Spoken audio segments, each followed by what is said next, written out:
हिंगोलीमध्ये दिव्यांग महिला संघाची कर्णधार गंगा कदमचा सन्मान करण्यात येतोय। भारताला विजेतेपद मिळवून देणाऱ्या खेळाडूचा सत्कार आहे। पालकमंत्री नरहरी झिरवळ यांच्या हस्ते सत्कार करण्यात आला आहे।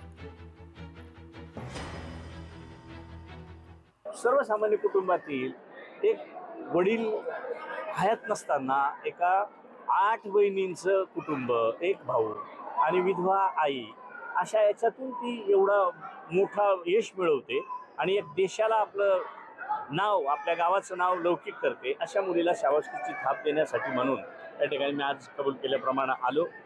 त्या कार्यक्रमाला खासदार साहेब होते, आमदार नवघरे साहेब होते, अशा सगळ्यांनी मिळून तिला काही मदतीचा हात देण्याच्याही संदर्भातलं आश्वासित केलं।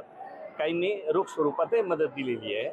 तर मध्यंतरी त्या जी आरमध्ये काही बदल झाला आहे, तर त्याचा सगळा कागदोपत्री ताळमेळ घालून आणि तिला त्या पद्धतीने न्याय द्यायचा।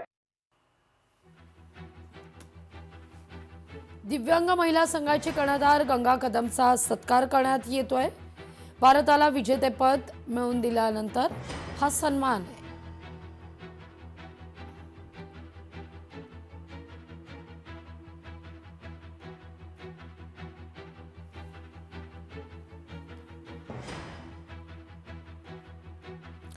नरहरी झिरवळ सुद्धा या ठिकाणी उपस्थित होते।